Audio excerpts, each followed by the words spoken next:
Hi అండి, this is Lakshmi. ఈరోజు మనం ధనుర్మాస విశిష్టత గురించి తెలుసుకుందాం.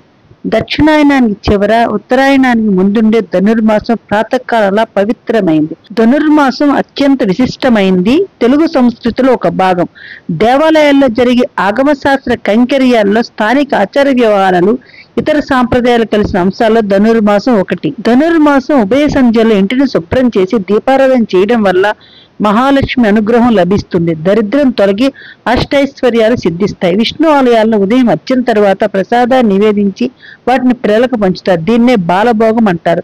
సూర్యుడు ధనుస్సు నుంచి మకర రాశిలోకి ప్రవేశించే వరకు, అంటే భోగి రోజు వరకు ధనుర్మాసం కొనసాగుతుంది. ఈ నెల రోజులు విష్ణు ఆలయాల్లో పండుగ వాతావరణం నెలకొంటుంది. ధనుర్మాసం కాలంలో తిరుమల శ్రీవారి ఆలయంలో సుప్రభాతానికి బదులుగా తిరుప్పావై పట్నం చేస్తారు. సహస్ర నామార్చనలో తులసికి బదులు బిల్వ పత్రాలతో పూజిస్తారు. ఆండాళ్ పూజ, తిరుప్పావై పట్నం, గోదా కళ్యాణం మొదలైనవి తిరుమలలో నిర్వహిస్తారు. ఈ మాసంలో శ్రీ మహావిష్ణువును మధుసూదనుడి పేరుతో పూజించి మొదటి 15 రోజులు చక్కెర పొంగలి లేదా పులగం నైవేద్యంగా సమర్పించాలి.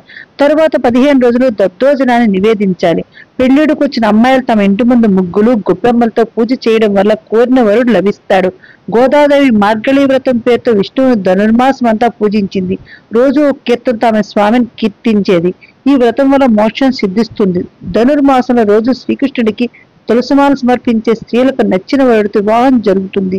ధనుర్మాస వ్రతం దీని గురించి మొదట బ్రహ్మదేవుడు నారద మహర్షికి వివరించినట్లు పురాణ కథనము. వివాహితులు, మంచి కోరికలు ఉన్నవారు తిరుప్పావే పారాయణం చేయడం వల్ల అవి ఫలిస్తాయని భావిస్తారు. విష్ణు చిత్తుడి కుమార్తె గోదాదేవి మానవ మాతృలను కాక శ్రీరంగనాథుడిని వివాహం చేసుకుంటానని దీక్ష బూనుతుంది. ఆమె ధనుర్మాసంలో వేకువనే లేచి నిత్యం విష్ణువుని పూజిస్తూ తన అనుభూతిని, భావాన్ని ఒక పద్యం అనగా పాసురం రూపంలో రచించేది. అలా 30 పాసురాలు ఆ మాసంలో రచించి వాటిని విష్ణువుకు అంకితం చేసింది. ఆమె భక్తికి మెచ్చి విష్ణువు ప్రత్యక్షమే ఆమెను శ్రీరంగం రమ్మని అంటాడు. ఆమె ఈ విషయాన్ని తన తండ్రికి చెప్పడంతో ఆయన గోదాదేవిని తీసుకుని శ్రీరంగం చేరుకుంటాడు. రంగనాథ స్వామి వివాహం జరిగినంతనే గోదాదేవి ఆయన పాదాల చెంత మోకరిల్లి స్వామిలో అంతర్లీనమైపోతుంది. ధనుర్మాస వివాహాలు జరిపించరు. ఎందుకంటే రవి ధనుస్సులోకి ప్రవేశించి మకరంలోకి వెళ్లే సమయమే ధనుర్మాసం. ధనుస్సు మీనంలో రవి ఉన్నప్పుడు, సూర్యుని రాశి అయిన బృహస్పతిలో ఉన్నప్పుడు ఏ శుభకార్యం నిర్వహించకూడదు. కేవలం పండుగ వాతావరణంతో అందరూ సంతోషంగా, ప్రశాంతంగా ఉండగలుగుతారు. ఈ మాసంలో ఎక్కువగా సూర్య నమస్కారాలు చేస్తారు. ఇంకా విష్ణుమూర్తి నిత్యం వేకునే పూజిస్తారు. ఇలా చేయడం శుభం. గొబ్బెమ్మలు ఎందుకు పెడతారు? ఇంటి ముందు ముగ్గులు వేసి గొబ్బెమ్మలు పెట్టి వాటిని బియ్యం పిండి, పసుపు, కుంకుమ, పూలతో అలంకరించి పూజిస్తారు. లక్ష్మీ రూపంలో ఉన్న గొబ్బెమ్మలను పూజించడం వల్ల మంచి జరుగుతుంది.